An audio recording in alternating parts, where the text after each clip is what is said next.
شروع اللہ کا نام لے کر جو بڑا مہربان نہایت رحم والا ہے۔ جب واقع ہونے والی واقع ہو جائے گی، اس کے واقع ہونے میں کچھ جھوٹ نہیں۔ کسی کو پست کرنے، کسی کو بلند کرنے والی جب زمین بھونچال سے لرزنے لگے اور پہاڑ ٹوٹ کر ریزہ ریزہ ہو جائیں، پھر غبار ہو کر اڑنے لگیں گے اور تم لوگ تین قسم کے ہو جاؤ گے، تو داہنے ہاتھ والے کیا کہنے داہنے ہاتھ والوں کے، اور بائیں ہاتھ والے افسوس بائیں ہاتھ والے کیا ہی برے ہیں،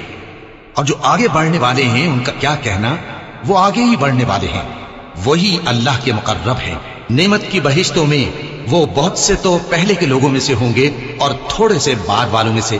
لال و یاقوت وغیرہ سے جڑاؤ تختوں پر آمنے سامنے تکیہ لگائے ہوئے بیٹھے ہوں گے۔ نوجوان خدمت گزار جو ہمیشہ ایک ہی حالت میں رہیں گے ان کے آس پاس پھریں گے، یعنی آپ خورے اور آفتابے اور صاف شراب کے جام لے لے کر۔ اس سے نہ تو سر میں درد ہوگا اور نہ ان کی عقلیں زائل ہوں گی، اور میوے جس طرح کے ان کو پسند ہوں، اور پرندوں کا گوشت جس قسم کا ان کا جی چاہے، اور بڑی بڑی آنکھوں والی حوریں جیسے حفاظت سے رکھے ہوئے آبدار موتی۔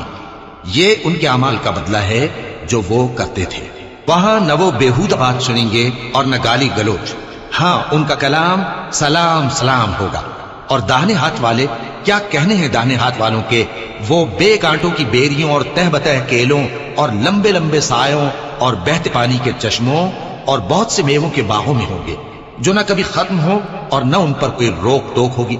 اور اونچے اونچے بستروں پر آرام کریں گے۔ ہم نے ہی ان حوروں کو پیدا کیا تو ان کو کنواری بنایا، اور شوہروں کی پیاری اور ہم عمر، یعنی داہنے ہاتھ والوں کے لیے۔ یہ بہت سے تو پہلے کے لوگوں میں سے ہوں گے اور بہت سے بعد والوں میں سے، اور بائیں ہاتھ والے افسوس بائیں ہاتھ والے کیا ہی عذاب میں ہوں گے، یعنی دوزخ کی لپٹ اور کھولتے ہوئے پانی میں، اور سیاہ دھوئیں کے سائے میں جو نہ ٹھنڈا ہوگا اور نہ خوشنما۔ یہ لوگ اس سے پہلے عیش میں پڑے ہوئے تھے اور بڑے گناہ یعنی کفر پر اڑے ہوئے تھے، اور کہا کرتے تھے کہ بھلا جب ہم مر گئے اور مٹی ہو گئے اور ہڈیاں ہی ہڈیاں ہو گئے تو کیا ہمیں پھر اٹھنا ہوگا، اور کیا ہمارے اگلے باپ دادا کو بھی؟ کہہ دو کہ بے شک پہلے اور بعد والے سب ایک روز مقرر کے وقت پر جمع کیے جائیں گے، پھر تمہیں جھٹلانے والے گمراہ ہو تھوہ کے درخت سے کھاؤ گے، پھر اسی سے پیٹ بھرو گے، پھر اس پر کھولتا ہوا پانی پیو گے، پھر پیو گے بھی اس طرح جیسے پیاسے اونٹ پیتے ہیں۔ انصاف کے دن یہ ان کی ضیافت ہوگی۔ ہم نے تم کو پہلی بار بھی تو پیدا کیا ہے، تو تم دوبارہ اٹھنے کو کیوں سچ نہیں سمجھتے؟ دیکھو تو کہ جس نطفے کو تم ڈالتے ہو، کیا تم اس سے انسان بناتے ہو یا ہم بناتے ہیں؟ ہم نے تمہارے لیے موت کو مقرر کر دیا ہے، اور ہم اس بات سے عاجز نہیں کہ تمہاری طرح کے اور لوگ تمہاری جگہ لے آئیں اور تم کو ایسے عالم میں جس کو تم نہیں جانتے پیدا کر دیں۔ اور تم نے پہلی پیدائش تو جان ہی لی ہے، پھر تم سوچتے کیوں نہیں؟ بھلا دیکھو تو کہ جو کچھ تم بوتے ہو تو کیا تم اسے اگاتے ہو یا ہم اگاتے ہیں؟ اگر ہم چاہیں تو اسے چورا چورا کر دیں، سو تم باتیں بناتے رہ جاؤ کہ ہائے ہم تو تاوان میں پھنس گئے، بلکہ ہم بے نصیب رہ گئے۔ بھلا دیکھو تو کہ جو پانی تم پیتے ہو، کیا تم نے اس کو بادل سے نازل کیا ہے یا ہم نازل کرتے ہیں؟ اگر ہم چاہیں تو ہم اسے کھاری کر دیں، پھر تم شکر کیوں نہیں کرتے؟ بھلا دیکھو تو جو آگ تم درخت سے نکالتے ہو، کیا تم نے اس کے درخت کو پیدا کیا ہے یا ہم پیدا کرتے ہیں؟ ہم نے اسے یاد دلانے اور مسافروں کے برتنے کو بنایا ہے، تو اے پیغمبر صلی اللہ علیہ وآلہ وسلم تم اپنے پروردگار عظیم کے نام کی تسبیح کرو، سو ہمیں تاروں کی منزلوں کی قسم، اور اگر تم سمجھو تو یہ بڑی قسم ہے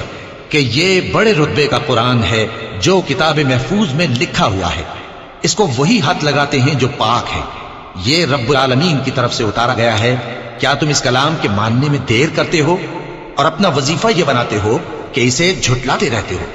پھر جب جان گلے تک آ پہنچتی ہے اور تم اس وقت کی حالت کو دیکھا کرتے ہو، اور ہم اس مرنے والے کے تم سے بھی زیادہ نزدیک ہوتے ہیں، لیکن تم کو نظر نہیں آتے۔ بس اگر تم کسی کے بس میں نہیں ہو تو اگر سچے ہو تو تم جان کو لوٹا کیوں نہیں لیتے؟